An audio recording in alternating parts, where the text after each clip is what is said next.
Hi.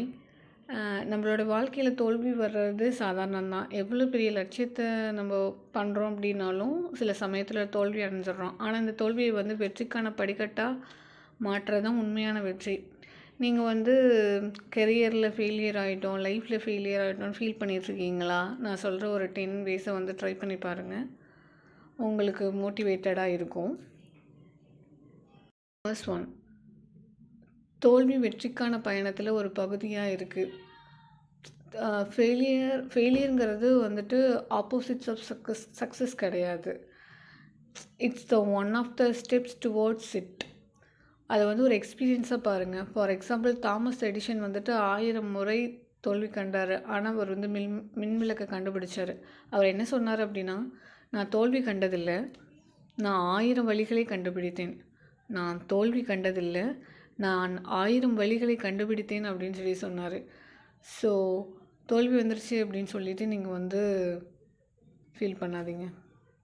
Second one, குற்ற உணர்ச்சியை விட்டு விடுங்க. அதாவது தோல்வியில் சிக்கிட்டோம் அப்படின்னு அந்த மனநிலையில் நின்று ரொம்ப டிமோட்டிவேட் ஆகாமல் நீங்கள் போகிற ஒவ்வொரு வழிகளையும் ஒரு தொடக்கத்தை எடுங்க.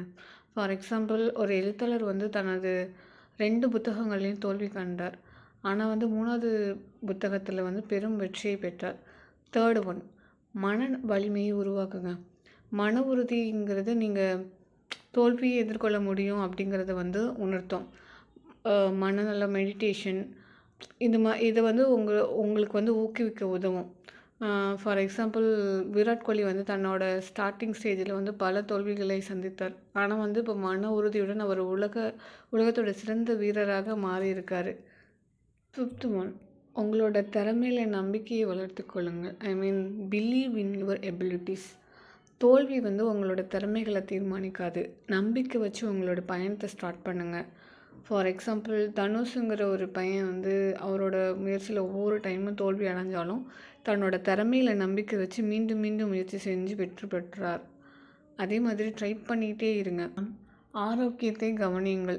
அதாவது நம்ம தோல்வியில் இருக்கோன்னா நமக்கு டிப்ரெஷன், அப்புறம் உடம்பு அளவில் ரொம்ப பாதிப்பு அந்த மாதிரி இல்லாமல் உங்களோட ஆரோக்கியத்தில்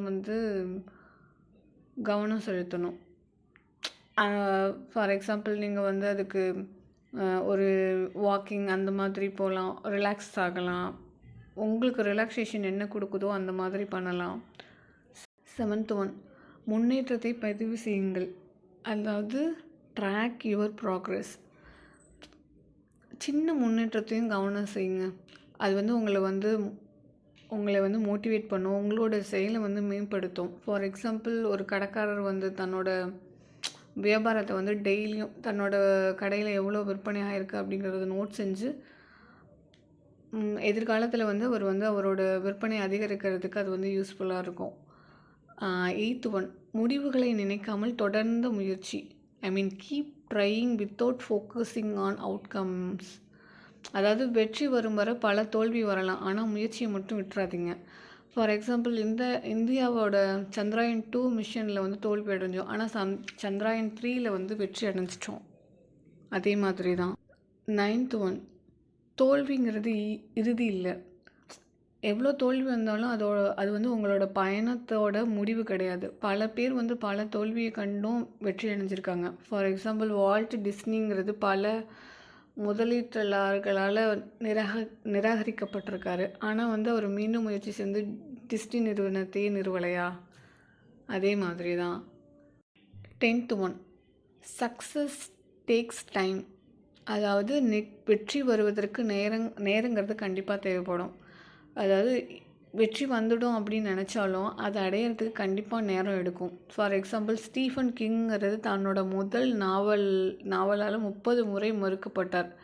ஆனால் கரோனி புத்தகத்தை வெளியிட்டு உலகளவில் எழுத்தாளராக மாறியிருக்காரு.